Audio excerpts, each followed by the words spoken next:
All right, and so good evening and welcome to the Gallows Road Multimodal Study public meeting. I am Mike Garcia and I'll be your facilitator this evening.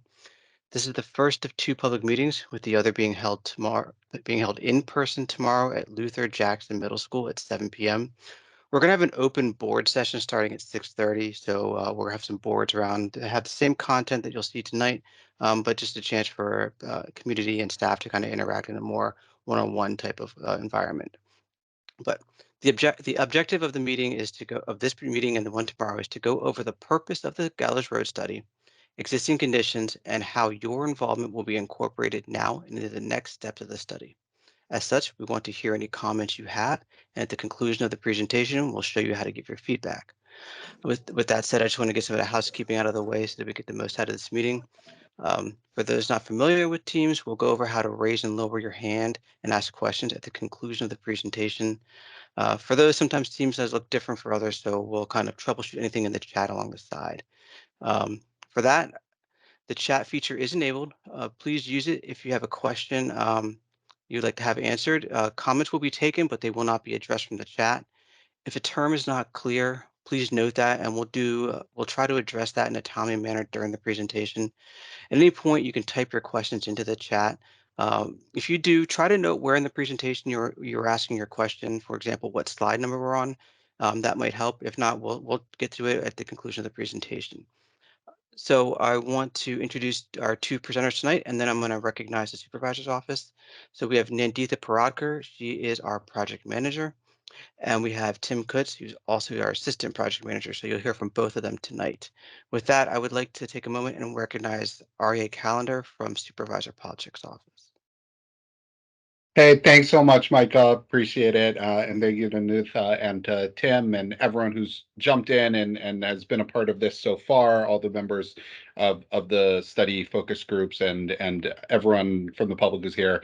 Supervisor Palchik appreciates everyone's work, their focus, and excited to be with you all as we look into this tonight. We know this is an area that everyone cares very deeply about and something we are all focused on trying to think critically about what Gallows Road, what our entire county, what our districts look like as we move forward over the next many years, and just really appreciating everyone's work and focus on this.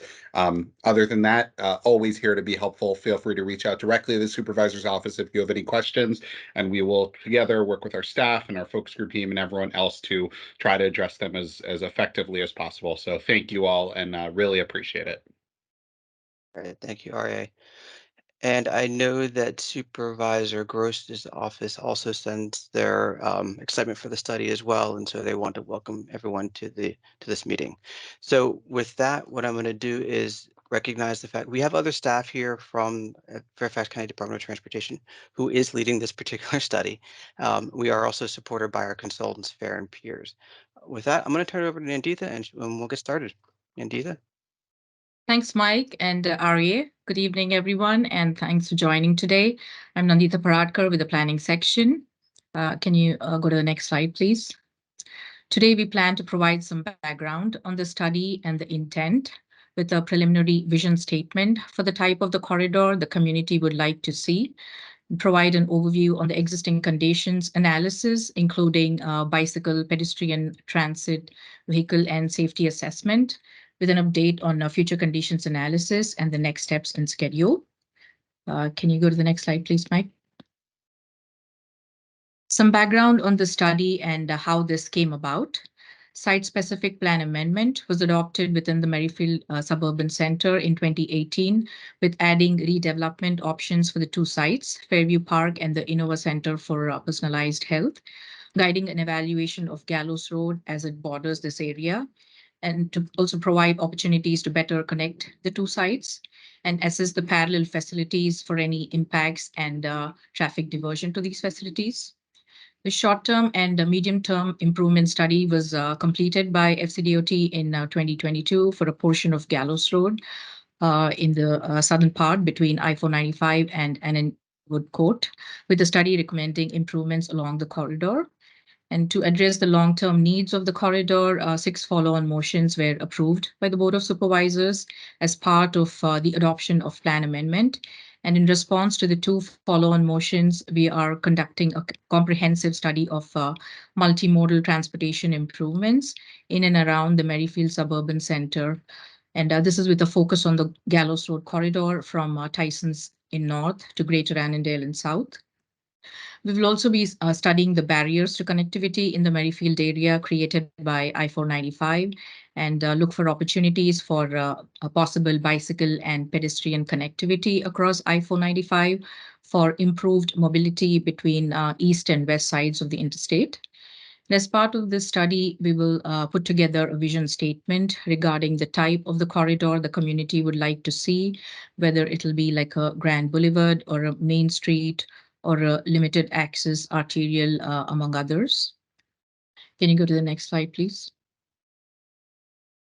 The process we have to help conduct the study is laid out here. Through the community engagement, we plan to establish goals and objectives for the study and craft a vision statement. The study includes assessing and evaluating existing conditions in the area for vehicles, pedestrians, bicyclists, and also transit users with safety assessment. Since the start of the study, end of last year in 2022, we collected field data to help conduct the existing conditions analysis. And we are presenting the results today as part of this first round of public meetings. And the next step is to develop and analyze future build conditions for the horizon year 2045. We will be looking at three vastly different improvement alternatives with the focus on active transportation, including mobility for bicyclists and pedestrians, transit-focused alternative, and a vehicle-focused alternative.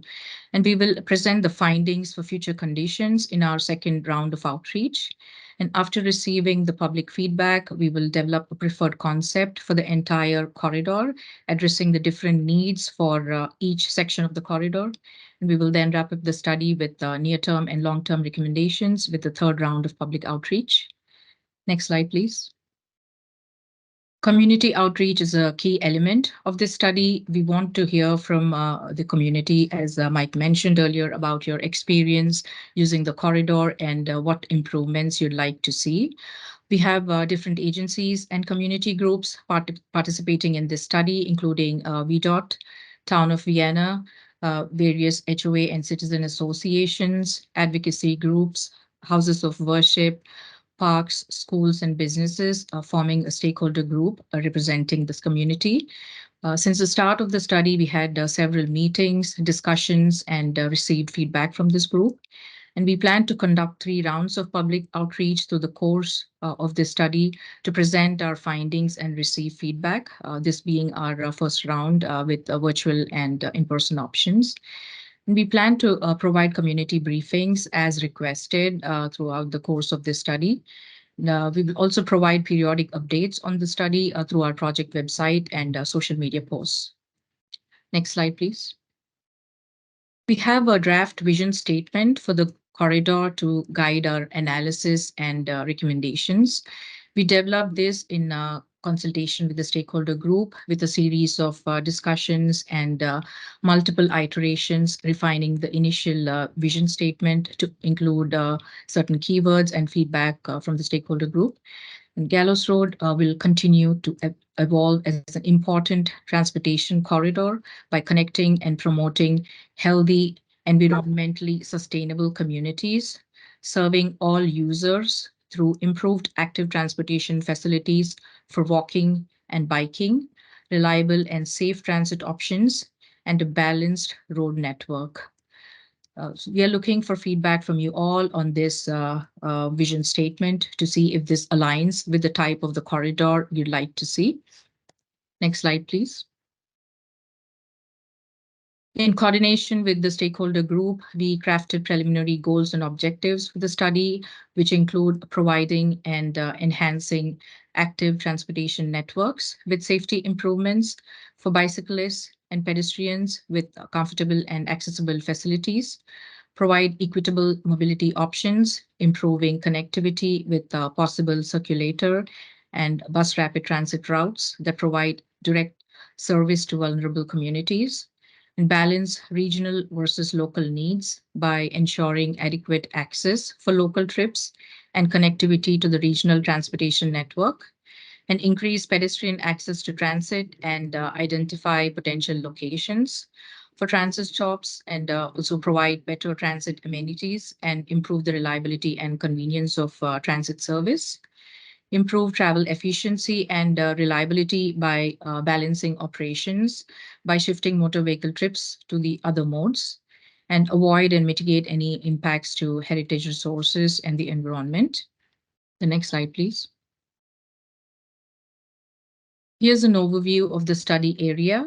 The graphic on the extreme left shows the limits of the study area with the Gallows Road corridor from Route 7 in Tysons in north to Columbia Pike in Annandale in the south. It's about a 7-mile stretch. For the ease of analysis and outreach, the corridor was divided into 3 segments. Segment 1, shown in green, is between Tysons and Dunlorren. Segment 2, in blue, is the corridor between Dunlorren and I-495. And segment 3, in red, is the southern part between I-495 and Columbia Pike. And the graphics also show parallel connections that will be assessed as part of the study, including Sandburg Street in segment 1, Fairview Park Drive, Eskridge Road, Merrily Drive, Williams Drive, Wellness Boulevard, and intersecting connection via Gatehouse Road in segment 2, and along Annandale Road in segment 3. The next slide, please. Getting into the existing conditions analysis, data collection was a critical component of the study. We collected field data to assess the existing conditions and to help with calibrating and validating the analysis tools, like the county travel demand model and the simulation software. This is to confirm with the field conditions and the current trends. The data collected includes traffic counts, the intersections, travel times, queuing data, signal timing data, and also GIS-based pedestrian, bicycle, transit, and bus stop infrastructure. Can you go to the next slide, please? The travel patterns were analyzed to understand the type of vehicle trips served by Gallows Road, whether they are local, within county, or regional trips. A local trip begins or ends in neighborhoods and development centers along the Gallows Road corridor, and the coverage and the boundary is shown in this graphic in peach color. And the county trip is considered to begin or end elsewhere in Fairfax County, as shown with the purple color here. And a regional trip is where the start or end is outside of Fairfax County, as indicated with the green area. And through the analysis, we saw that the northern segment of Gallows serves trips that are around 59% local, and the remaining 41% are either county or regional trips, which is 27% county trips and around 14% regional trips. And the middle segment between Dunlorren and I-495 is around 62% local trips, and the southern segment carries around 46 to 53% local trips. The next slide, please. We analyzed the existing traffic data with an assessment of how well the roadway network is accommodating current demand and different performance measures. We looked at our vehicle delays, vehicle queuing, and travel times along the corridor. I'll be going over the details in the next slides. And this graphic here shows the delays experienced by the vehicles at the intersections with 0 to 20 seconds of wait time indicated in green, and as it increases with 80 seconds or more indicated in red. And the bottom bar shows the AM, and the top bar here shows the PM conditions. And this is the overall intersection delay, including all the movements at each intersection. The highest levels of congestion are noted at Route 7, Route 29, I-495 ramps, and Hummer Road and Little River Turnpike. And even during peak congestion periods, mostly all are showing less than 80 seconds of delay, except around I-495 ramps in the AM. And overall, the local intersections along the corridor have lower delays, but intersections with major arterials and freeways face the greatest delay. And this may be due to the fact that they are serving as access points for the trips in the area. And also trips that are ending in Tysons, Merrifield, and Annandale could be accessing Gallows at these locations. And in general, PM faces was congestion with higher volumes. The next slide, please. The graphic here shows the queuing patterns along the intersections in the study area with the available storage space filled by vehicles waiting to turn with 0 to 75% filled, indicated in green. And as it gets worse, 150% or more, as shown in red. And the top arrow shows the southbound turn from Gallows Road, and the bottom arrow shows the northbound movement from the Gallows Road. Worst queuing in both directions is seen at intersections around Idlewood Road and Cottage Street, Strawberry Lane near Route 29, Gatehouse Road, close to Route 50, I-495 ramps, and along Hummer Road. Yeah. The next slide, please. The analysis along with the field observations showed that generally there is higher congestion heading northbound in the AM and southbound in the PM, particularly between the north and the middle segments between Route 7 and I-495. This can be attributed to the general northbound travel patterns in the AM, possibly due to the major employment centers towards the north, like Tyson's. The PM peak period experiences higher congestion and longer travel times, especially in the southbound direction. And the segment 2 between I-66 and I-495 has the highest PM travel times of the three segments. And segment 3 has the lowest travel times of the corridor during both peak periods and in both directions. And this correlates with primarily the residential nature of this segment as opposed to the heavy commercial and employment centers elsewhere in the county. And, the field data was collected during the construction along I-66, and as we continue with the analysis, our models will be refined to reflect the most recent current travel times. The next slide. With that, Tim will be continuing with the next part of the presentation. Great. Thank you, Nanditha. So Nanditha just gave a great summary of what existing conditions look like for vehicles, but of course we are doing a multimodal study, so we looked at how conditions look like for pedestrians and for bicyclists, and we looked at transit, Fairfax Connector, WMATA bus routes as well. So that's what I'll be covering in the next few slides, along with a multimodal safety assessment the consultant Fair and Peers also put together for us. So first things first, we mentioned the stakeholder group that was developed for this study. We went out with them earlier in the spring, around April, to do a series of walk audits down the corridor. These were really helpful in getting a sense for how it feels to walk along Gallows Road, which is very diverse as you go from one end to the other.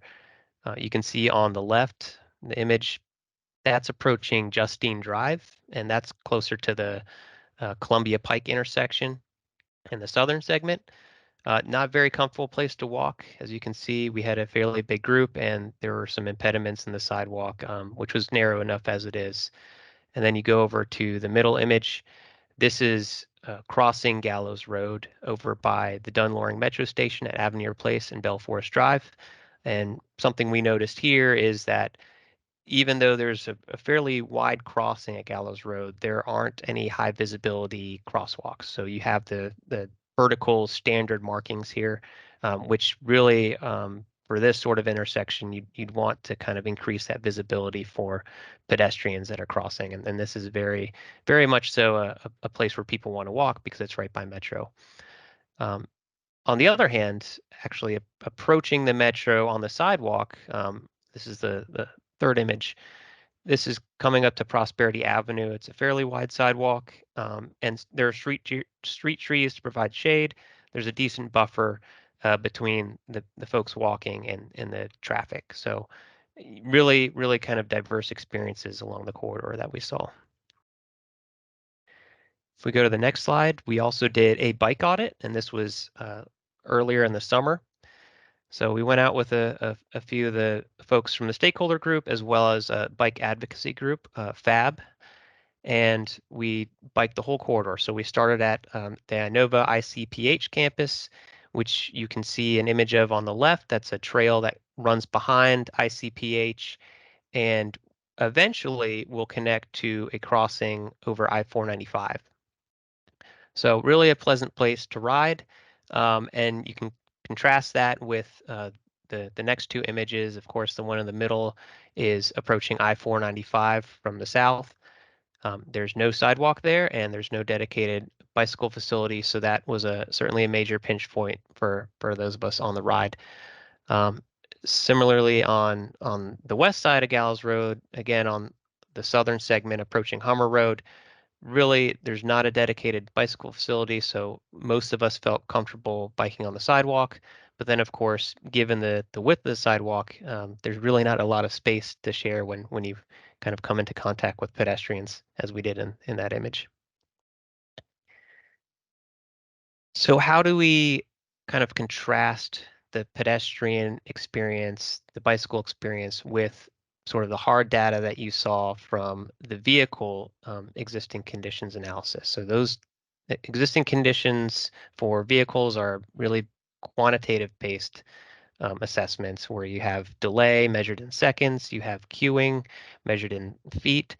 And so how do you do that for pedestrians and cyclists? So this is one method of looking at it, which is called pedestrian level of comfort. This is something that actually originated in Montgomery County, and we've been recently adopting as a measure to look at these sorts of things. What it is it's a perceived comfort level that's assigned a score of 1 through 4. Pedestrian level of comfort 1 is rated the most comfortable. Pedestrian level of comfort 4 is least comfortable, and you can see that scale on the right. So we look at two different categories here. We're looking at pathways, so sidewalks, trails, and also crossings. So what are the factors that influence a pathway score? Well, that's how wide the pathway is, how wide the buffer is, the distance between you and the traffic next to you, the posted speed limit of the adjacent roadway, and the presence of a parking lane, a bike lane, or street trees. So those provide additional buffer for folks walking. And then crossing factors, again, posted speed limit is a major consideration there. Number of lanes is probably the biggest one because obviously the more lanes you're crossing, the more you're exposed to vehicles that are going to be passing by. Presence of a median, pedestrian refuge, type of crosswalk markings, these all play a role in the development of this score as well. So a couple examples. On the left, you can see a comfortable facility. So this, again, is near Inova on the west side of Gallows Road. This is a comfortable facility given that it's a wide sidewalk and there's really a substantial buffer between folks walking and the roadway. And again, you compare that with the opposite end of the spectrum. You have near Electric Avenue. This is in the northern segment on the west side of Gallows Road, and you can see there's very little space to walk. You also have the bushes kind of impeding there, but there's also very little buffer between you and the roadway. So corridor wide, what does it look like? You can see not that great. There's a lot of red, there's a lot of yellow, so kind of the lower end of the scale, somewhat comfortable to uncomfortable. And you can also see in black where we have gaps along the network. So there's some gaps close to the Dunn-Loring Metro Station, which are actually being filled, or if not filled right now, as well as a few gaps in the southern segment.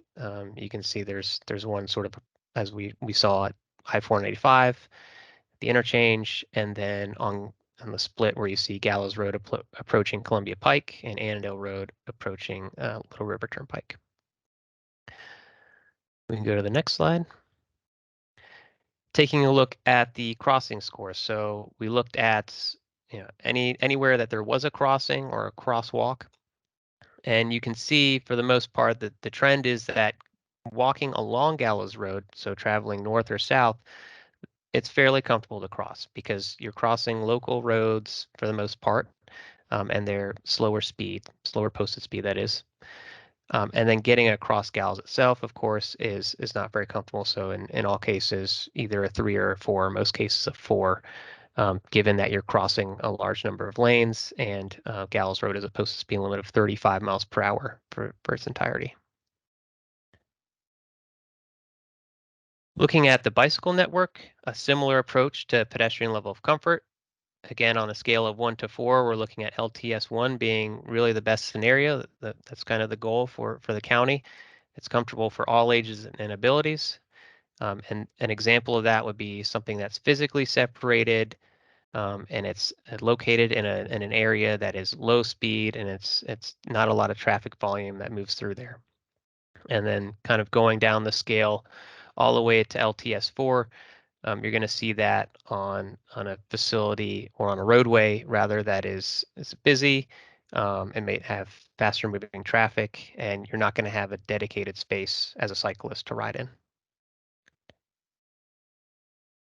Some examples you can see on the left, BLTS2, so a fairly good facility. This is again in the southern segment.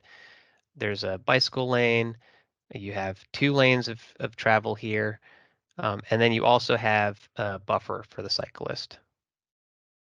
And then again, near I-495 on the right, there's no dedicated bicycle facility in this segment. And then, of course, you can see as you are kind of using the sidewalk, you have a lot of impediments. And of course, if you were to come into contact with a pedestrian in this location, it's not really going to be a very smooth ride. Now, looking at the corridor as a whole, it's actually not too bad in segments 1 and 2. You do have an asphalt trail that runs almost from Tyson's down to the W&OD trail, which you can kind of see is that green line that kind of crosses east to west. And then as you cross the W&OD trail, it comes over, the asphalt trail that is, comes over onto the west side. And then there's a little bit of a gap in segment 2 before it continues again down towards Arlington Boulevard. So there is a facility that is usable for cyclists if they don't feel comfortable on the road. There are also bike lanes along certain parts of these segments. But again, for many of us, at least on the audit, we didn't feel comfortable using those bike lanes because many of them did not have that buffer that you saw in one of the earlier images. And then if you look at segment 3, of course, a lot more red, again, kind of extending down towards the split, where it's blue on Gallows Road. That's where we had the image of the buffered bike lane. But other than that, there's really no dedicated facility for cyclists in that area. I mentioned the transit network earlier, so this is really a great corridor for people that want to use transit. The 401 and 402 are the popular Fairfax connector routes that run here, and they run from the Springfield Metro Station all the way up into Tyson's. Of course, we also have a number of other routes, connector routes and Metro bus routes listed here, as well as the Dunn-Loring Metro Station. And this map will kind of give you an idea of what the Fairfax connector boardings and alightings look like. So you can see the ridership is kind of identified by the yellow bar. So as that yellow bar gets higher, you can see there's more people that are using that bus stop. And then you can also see various icons. So at each bus stop, what's available? What are the amenities there? Is there a shelter? Is there a bench? Is there a bike rack? And unfortunately, those amenities don't really align with the ridership we're seeing here. So even though some of these spots have kind of that higher ridership, they still don't have all the amenities present for folks that want to use transit. And of course, we saw that on the walk audit as well. There are many of these stops do not have even a bench to sit on if you're waiting for your bus. Okay, and finally for my portion, this is the multimodal safety assessment that was performed for the corridor, and it follows a 4-step approach. So the first approach, or the first step of the approach, was to conduct kind of a summary of the crash data from 2018 to 2022, and you can see that on the table on the right. We looked at all the crashes that occurred within that time frame, and then prioritize or gave emphasis to locations where fatal and severe crashes occurred or crashes that involved a pedestrian or a bicyclist. So those were identified as hotspot locations. And then the third step was looking at those hotspot locations, developing a crash profile. So looking at the attributes of that location, whether it be the roadway, the land use, the type of crash, and developing a profile. And then finally, looking at other locations that might not have the history. So we don't have fatal crashes at this location. We don't have high numbers of crashes, but there are similar attributes, similar roadway attributes at these locations, similar that is to the hotspot crash locations. And that's sort of a way to identify where crashes could occur in the future. So trying to be proactive and looking at these kind of similarities and seeing if there are ways that we can sort of to correct things before they go bad. We go to the next slide and kind of see what this looks like on a map. So here's the crash hotspots, and you can see in the southern segment at Annandale Road and Little River Turnpike, or actually that's Maple Place. There's a pretty big circle there, and that is to indicate that there have been more fatal crashes, more serious injury crashes, or crashes involving people biking or walking. And then, of course, you can see some smaller circles along the corridor. Doesn't necessarily mean that there were fatal crashes or more serious crashes at these locations, but you can see that the bar sort of goes up vertically.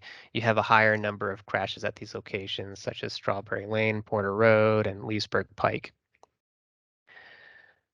So if we go to the next slide, again, looking at those hotspot locations that we identified on the previous map, profiles for the types of crashes were developed, and you can see those listed on the right side. So for example, in the blue box, you have a profile of a pedestrian crossing a major road at a signalized intersection with an incomplete crosswalk. So you can see all along the corridor where there are locations or intersections where there are missing crosswalks. And so we'd want to identify those and make sure that we're proactive in fixing those so that we don't have similar crashes occur. And we can go to the next slide and I'll hand it back to Nanditha. Thanks, Tim. Once the existing conditions analysis is wrapped up after we receive feedback from you all, we will be conducting the future conditions analysis. We will be developing and evaluating 2045 improvement alternatives, as I mentioned earlier. And we will be looking at three vastly different alternatives with a focus on active transportation, transit, and vehicles. We will develop a preferred concept after testing these alternatives to suit the future needs of the different sections of the corridor. And while we use the travel forecast models to predict the future volumes, we will also be using other tools as part of this study to supplement the travel models to account for changing travel patterns with many factors like technology and car ownership. Next slide, please. This is an overview of the tasks and the schedule. The portion within the dashed yellow lines is what we have completed so far, and we're presenting our findings through this round of outreach. We anticipate our second round of outreach with results from future conditions analysis early next year. And after we receive public feedback, we will prepare the preferred concept with another round of public outreach. And we hope to wrap up the study end of next year with the final report and comprehensive plan recommendations.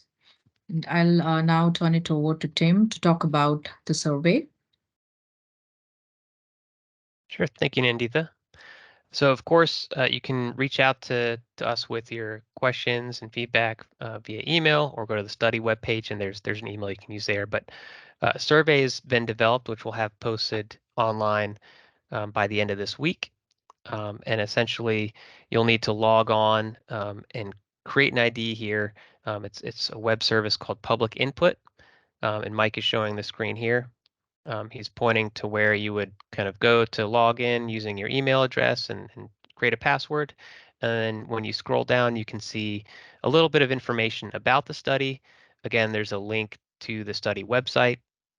And then we have a series of questions. So we want to find out why you're commuting or why you're traveling down Gallows Road. Is it to commute? Is it to go to school, to run errands? How are you using Gallows Road?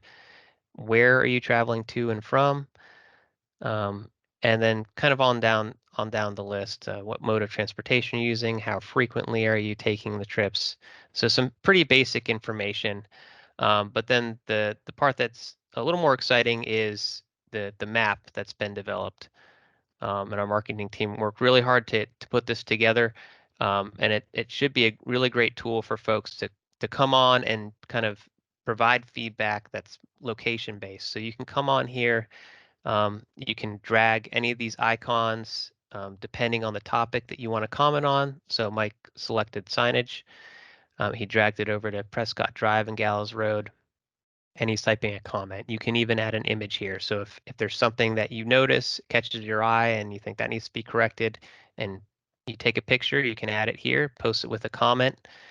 After it's posted, other folks that use this public input page can come on and comment on top of your comment to say they agree, or add something to it, or give it a thumbs up. So should be a really sort of good crowdsourcing tool to get feedback, and not just sort of the general feedback that we normally get from folks when we get our emails. At the bottom, you can also, if you like, let us know kind of the closest area to where you live, and kind of set a general location. It's not going to zoom in on your house, but kind of give a general circle, as you can see on the map there, of where you're kind of reporting from. And then if you want more information on the study, of course, you can add your email address here and check that box. And if you want kind of information any other way, again, you can reach out to Nanditha or myself, or use the project website.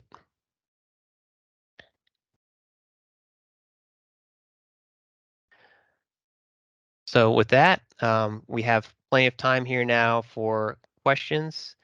And it looks like we have several in the chat. And so I think Mike's going to be facilitating that for us.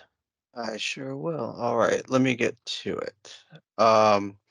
So we'll go back. It says on slide 9, did you look at unsignalized intersections to determine if a new signal was warranted? So, slide 9, and Nanditha. Yeah, most of the signals we have as part of our study area intersections are signalized. There is one in the southern section, which is between I-495 and Hummer Road, Aston Street. And if you look at the delay results, that is showing low delay, like in the green portion. But are there any particular unsignalized intersections that you want us to look at? So we can follow up with that, and we will. So that's the first question. What I want to do is also take a moment and just let people know a little bit more about how we do this. So if you're on your computer and you want to speak, you can raise your hand and we'll call on you. With that, you'll unmute yourself. You can say a question, say a comment. We'll answer the question. If it's a comment, we'll say thank you very much. Same thing in the chat. If you're posting a comment in the chat, we can get it from there. We're trying to address any questions that are there. Everybody can read the comments that are posted. If you're on your phone and you're calling in, I didn't see anybody, but if you do, you can push *5 to raise your hand. I'll call on your 10-digit number, and then when you're done, you push *6 to unmute yourself, and then when you're done, push *6 and then *5 again. But with that, if I don't see any hands raised, which is quite all right, we'll just take the questions out of the chat, and if somebody wants to raise their hand and ask a question, we'll call on you as well. Okay, so that one has been answered. Okay, the next one says, could segment 2 extend north of Gatehouse Road on Telestar to Porter to Highway 29? That route is used to bypass Gallows Road along the Mosaic District to drive east of Highway 29. The affordable housing project of 282 units at the former Innova facility on Telestar will increase the traffic on Gatehouse Road. So just real quick, for everyone's sake, they're talking about this one right here. So I'd say, thank you for that comment. Tim, did you have anything you wanted to do Yeah, to actually, address that? Charles, we met at the farmers market, so glad you joined the call. Yeah, that is something that we would be looking at. So you can kind of see generally where the parallel facilities are that we'd be studying. And when we were on our bike audit, for example, we actually took that route, not up to 29, but kind of up Telstar to Porter. And so that is something that we could potentially look at and see if there'd be opportunity for that as a good potential parallel bike facility or bike route for folks. So yeah, that's something that we'll definitely get into as we look at the future conditions and to see kind of where we can sort of expand the network, not just looking at Gallows Road. All right, thank you. Nanditha, this will be for you. It's just, the question is, I'm curious about how data near Courthouse and Dunloring Metro have been skewed by the multi-year bridge project that has recently completed. The project caused a lot of congestion and traffic, well, it says tailbacks, but just say traffic congestion. So we collected this data with our traffic counts way back in end of 2021, and also we supplemented our data with the streetlight data, and we are using multiple sources.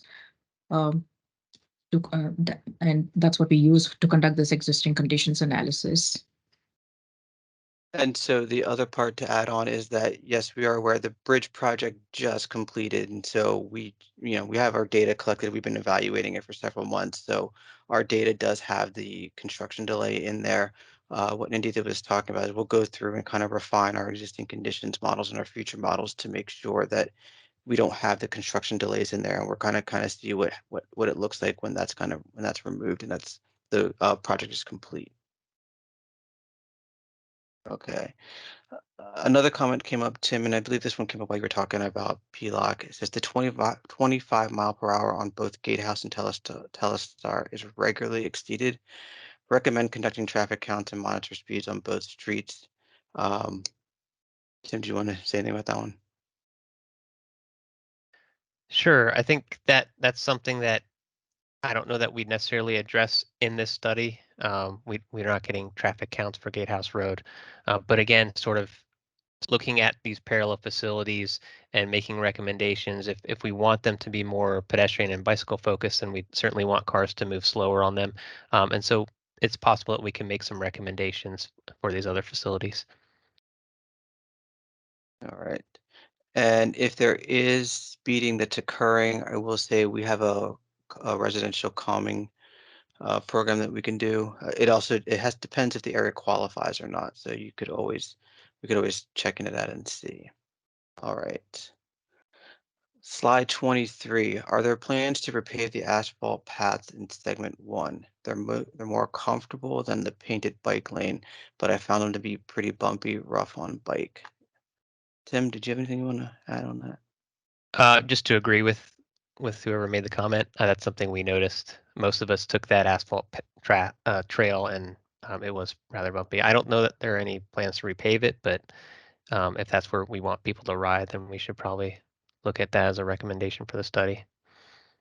And so what I'll also say is we can look at who the maintenance responsibility is, and then if it's VDOT or the county or private entity, we can make sure to put that on the list to make sure we get that repaved in a manner in which it can be done. So kind of have to add it to the list and it be done in the time in which maybe other repaving around the area is being done. All right. Then did the walk audit identify opportunities for curb extensions, reducing turning radii and crossing distance, centerline hardening, or LPIs, leading pedestrian intervals? For people who don't know what they are, it's when the crosswalk flashes first and it's all red. They give the pedestrian a few seconds to step into the crosswalk to be seen by the cars before the cars are given the green to turn, or other pedestrian facing improvements.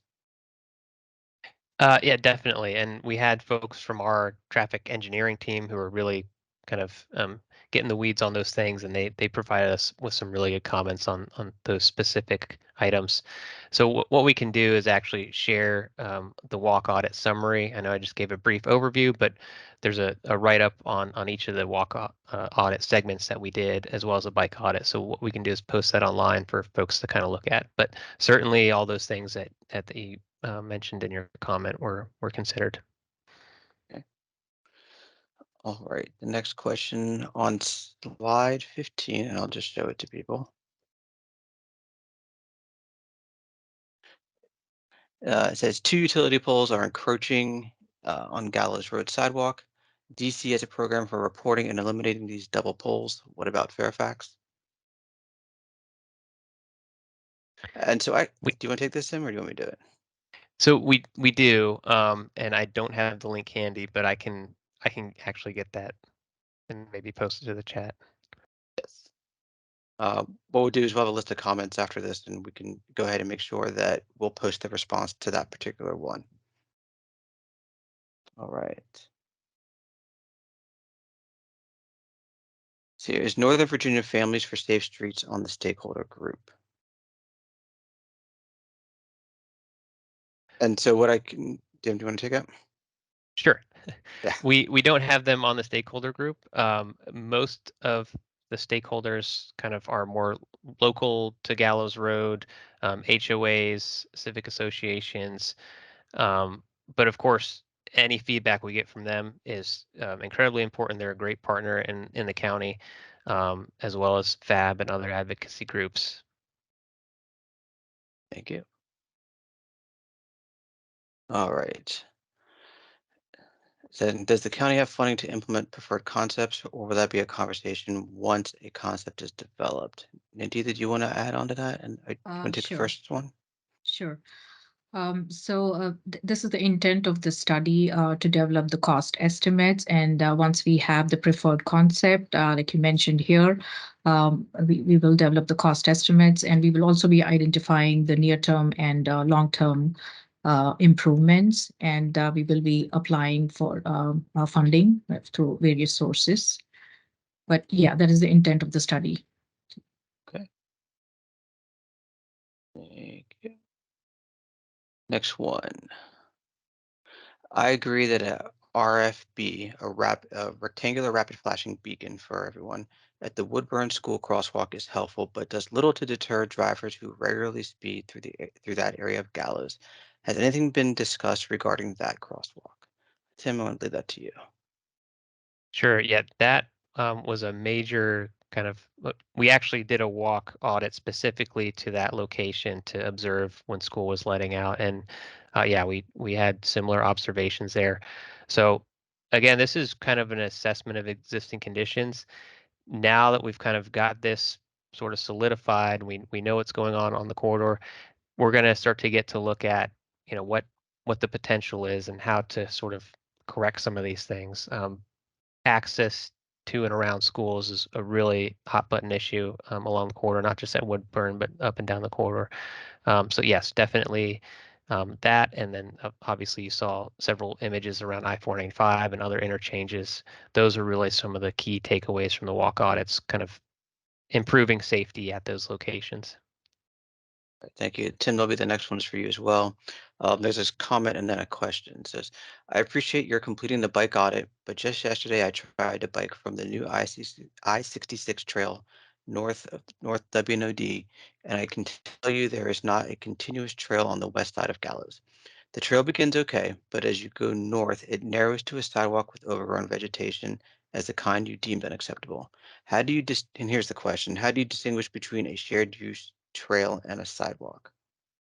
Can you go to the map? Because yeah, Wrong I page. agree. There is sidewalk there, so it doesn't continue all the way down. Next one. Yeah, you want this one. Okay, there you go. Let's see.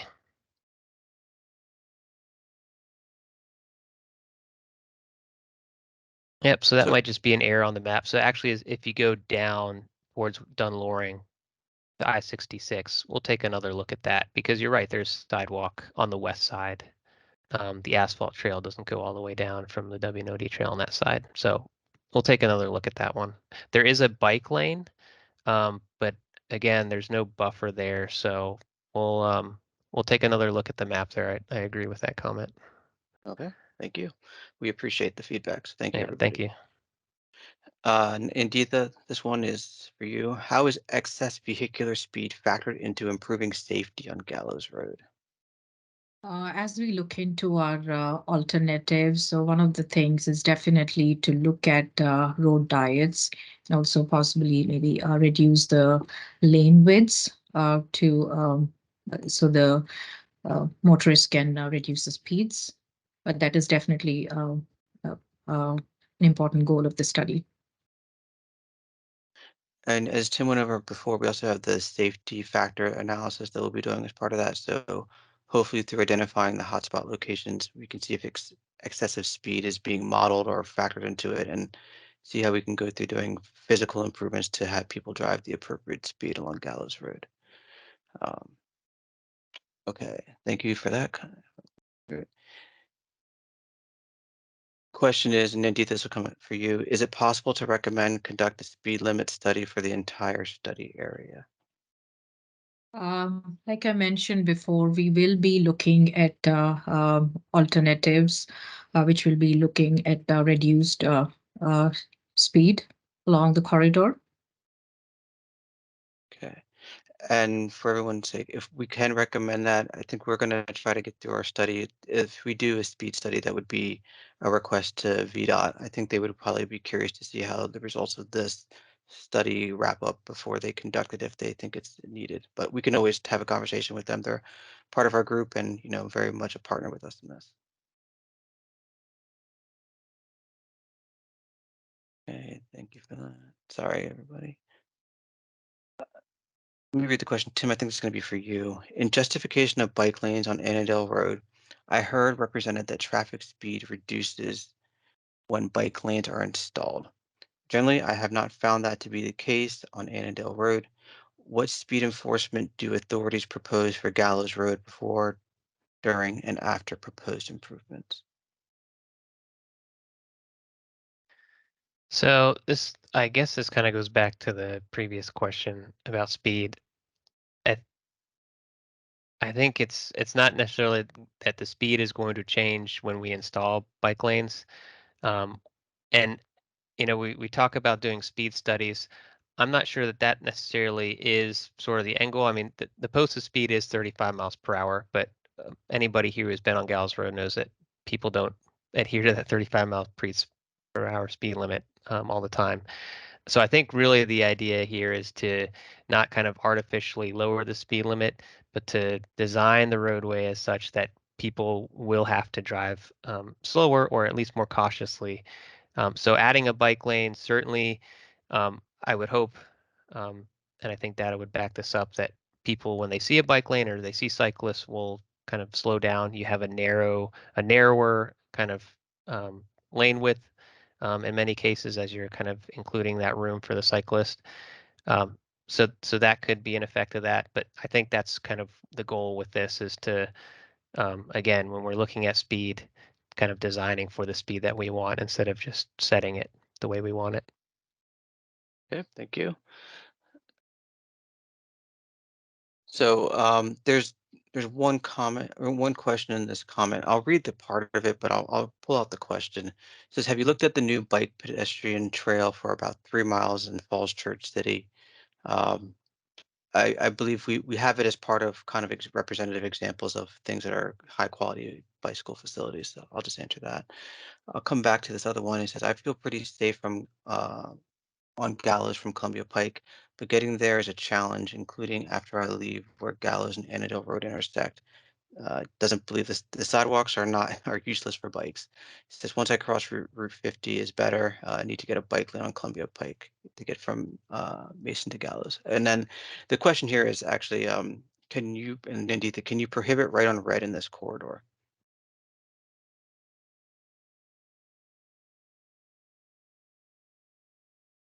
So we will be looking at that as part of our analysis. And then what I'll add is when we're doing this, we can evaluate it with the no turn on red and with the permissive turn. If there are reasons now, and you can identify locations for us for no turn on red, if you can give us those locations, what you think the location should be, we can have a conversation with VDOT, who does set the parameters for signs and the way the roads operate. So we do work with them hand in hand on this, but the jurisdiction of maintenance and how the road functions just would fall to them. Okay. It says the question is, does VDOT have jurisdiction on Gallows Road? How does that affect implementation of traffic improvements? Nandita, you want to take that one? Sure. So VDOT is part of our stakeholder group, and as we come up with the improvement alternatives and recommendations, so this will be in coordination with VDOT among other stakeholder members. So definitely, and we will be looking for funding avenues through VDOT, and yeah, the recommendations will definitely will be through VDOT's and our consensus. Right. There is a question in here. It says, what is being done to improve the entrance and especially exiting Luther Jackson and Steinwood schools? The latter exhibits notable traffic exiting problems. That would be Stenwood School. Nandita, do you want to take that one? Can you take that one, Mike? I can. Sure. Go Uh, for it, Tim.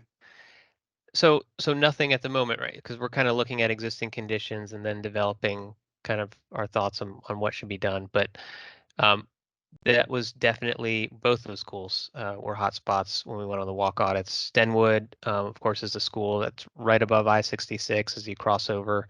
It's on the west side. And really, it is difficult for folks to get out of the school and enter into the school because it's kind of on a curve as Gallows Road comes southbound. And then, of course, for folks crossing over the bridge at speed. And then Luther Jackson, of course, we've got a meeting there tomorrow night. There was one there last night, and we kind of saw the same thing. And we've heard from a number of the stakeholder members that have taken their kids to Luther Jackson and have kind of made the same kind of comments. So, again, this is something, especially access to schools, that we're going to be looking at with good detail as we kind of develop the future conditions and recommendations. Okay, thank you, Tim. The next one, Tim, is for you. Are you also looking at are you also looking comprehensively about places to add capital bike share locations along the corridor, especially south of Route 29? That's something we haven't talked about, but I think it would be a good thing to consider. Certainly, if we're trying to encourage people to use these facilities, and we definitely want capital bike share involved. But that's not something that we can really affect with this study. We might just make a recommendation that there's space available for stations if we think there's an appropriate location. All right, Tim, this next one is a kind of a two-part. Somebody chimed on to somebody else's question.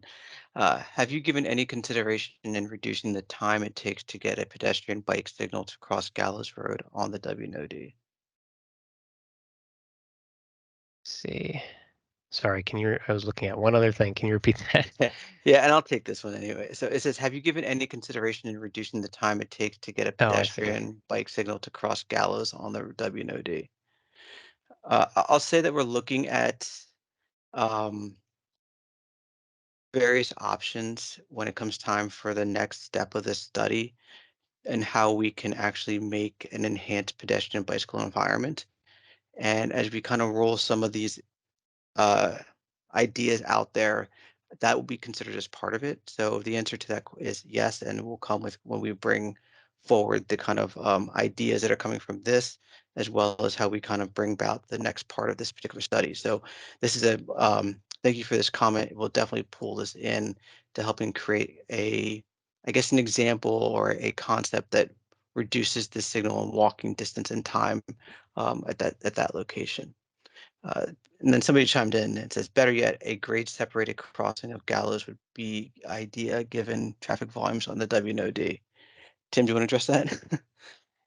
Sure. I mean, if you use WNOD Trail, you're familiar with the grade separated crossings they have over in Arlington and Falls Church. And so they work great. Of course, they're very expensive, but that's definitely something that we need to consider. We have Nova Parks. We actually have a representative here today on the call, and they're in our stakeholder group. So obviously that sort of has to go through them, and the funding needs to be available for something like that.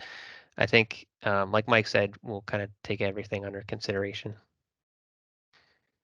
And so to take a moment here, I don't see any more new questions in the chat. We have your comments. Thank you for those, as those who have left them.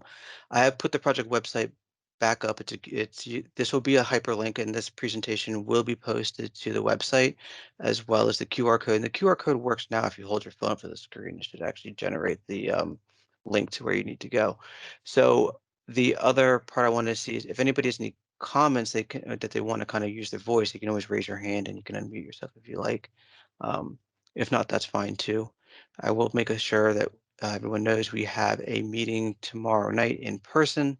Again, we'll open house it. We'll open it up around 6:30, but the presentation and everything won't start till a little after 7. And then we'll also have a chance after the presentation. We'll have boards around for people to come and ask any questions. So if you want to come again or tell your neighbors or anyone else, please, we're interested and we want all the community feedback. This survey that we showed earlier on the website will be open for about 2.5 weeks. So closing on, Tim, do you have the date right offhand? October 6th. Thank you, October 6th. So at that point, we'll close it down to get these ideas. We've had a lot of great ideas as well. And then we'll incorporate that, and then we'll come back probably in the winter timeframe to be able to show you, based on the comments and everything else, what concepts we have to work from so that we can start working through a preferred concept. And again, each segment is different. That's why we divided into segments 1, 2, and 3. So we're trying to treat them differently, knowing their unique characteristics. And even within the segments, we might look at something different as well. Okay.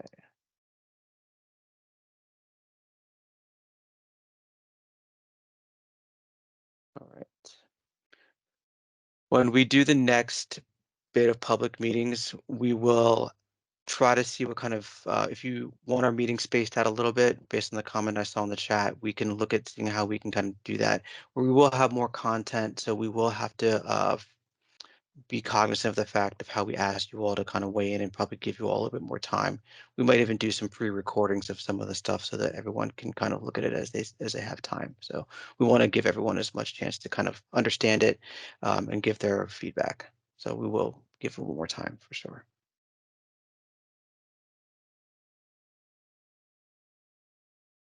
All right. Anything else for tonight? I will get up. There we go. Chris, you raised your hand. I think you can unmute yourself. Yeah, Michael, I've just got one question. Will the slide deck be available if we want to review that? Yes, we will post it after the meeting tomorrow night. Okay. Okay, thank you. Mm-hmm.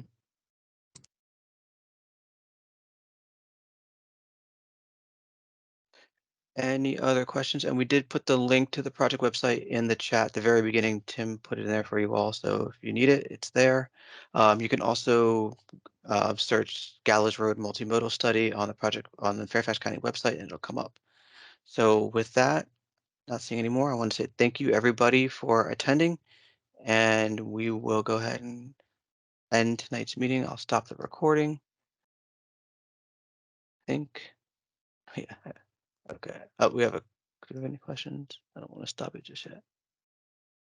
Okay, looks like we're good. All right, everyone, we'll stop the recording. Thank you so much. Appreciate it.